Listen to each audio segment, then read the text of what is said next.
Hello friends, welcome to buds to bloom. எல்லோரும் எப்படி இருக்கீங்க? நேற்று நிறைய பேர் பக்ரீத் விஷ் பண்ணியிருந்தீங்க. ஸோ மெயில் கூட பண்ணியிருந்தீங்க. எல்லாத்துக்குமே ரொம்ப ரொம்ப நன்றி. இன்றைக்கி நம்ம சேனலில் பார்க்க போகிறது ரொம்பவே சுவையான ஒரு சூப்பரான சட்னி. டெய்லி ஒரு சட்னி ரெசிபி நம்ம சேனலில் பார்த்துட்டு இருக்கோம். உங்களுக்கு டெய்லி என்ன சட்னி அரைக்கலாம், என்ன சட்னி அரைக்கலாம் எப்பவுமே இல்லாமல் இருக்கிறதுக்கு தான் நம்ம சேனலில் டெய்லி ஒரு சட்னி ரெசிபி அப்லோட் பண்ணியிருக்கோம். ஸோ இன்றைக்கி அந்த வகையில் பார்க்க போகிறது ஒரு சுவையான நல்ல கமகமான வாசனையான ஒரு சட்னி தான். வாங்க வீடியோக்குள்ளே போய் எப்படி செய்கிறதுன்னு பார்ப்போம். இதுக்கு முதல்ல ஒரு மிக்ஸி கப் எடுத்துக்கோங்க. இதில் 15லேருந்து 20 சின்ன வெங்காயம் எடுத்துக்கோங்க. நிறைய பேர் சின்ன வெங்காயம் தான் போடணுமான்னு கேட்பீங்க. கட்டாயம் சின்ன வெங்காயம் போட்டிங்கன்னா தான் இவ்வளோவுக்கு டேஸ்ட்டாக கிடைக்கும். பெரிய வெங்காயமும் போடலாம், ஒன்றும் தப்பில்லை. அர்ஜென்ட்டுனா நீங்கள் அந்த மாதிரி கூட போட்டுக்கோங்க. இது கூட 1 ஸ்பூன் அளவுக்கு வெள்ளை எள்ளு சேர்த்துக்கோங்க. கட்டாயம் வெள்ளை எள்ளு தான் சேர்க்கணும். கருப்பு எள்ளு போட்டிங்கன்னா சட்னி கலர் கொஞ்சம் மாறிடும். இது கூட 1/4 டீஸ்பூன் போல் சீரகம் சேர்த்துக்கோங்க. இப்போ அந்த வெள்ளை எள்ளு சீரகம் அது ரெண்டும் சேர்த்ததுக்கப்புறம் தக்காளி சேர்த்துக்கோங்க. நான் 2 மீடியம் சைஸ் எடுத்துருக்கேன். 15 சின்ன வெங்காயத்துக்கு. உங்களுக்கு எந்த அளவு வேணுமோ அதுக்கு தகுந்த மாதிரி எடுத்துக்கோங்க. ஒரு பச்சை மிளகாய், ஒரு காய்ந்த மிளகாய் எடுத்திருக்கேன். இது ரெண்டுமே நல்லா காரமாக இருக்கும், அதனால ஒன்று எடுத்திருக்கேன். இப்போ இது கூட தேவையான அளவு உப்பு சேர்த்துக்கோங்க.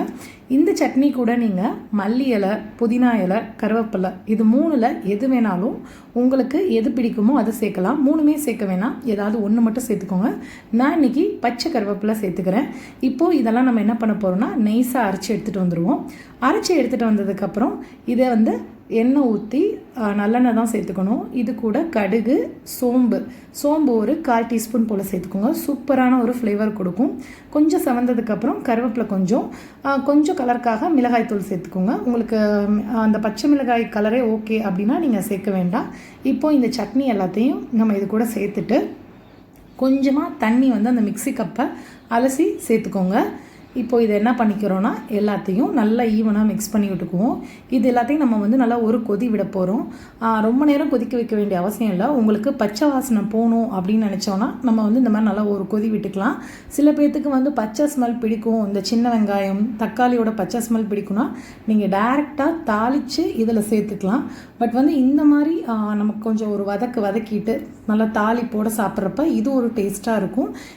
ஏன்னா இது ஃபுல்லாகவே நம்ம சட்னி எல்லாத்தையுமே எண்ணெயில் வதக்கிறோம், அதனால் இதுவும் ஒரு நல்ல டேஸ்ட்டாக இருக்கும்.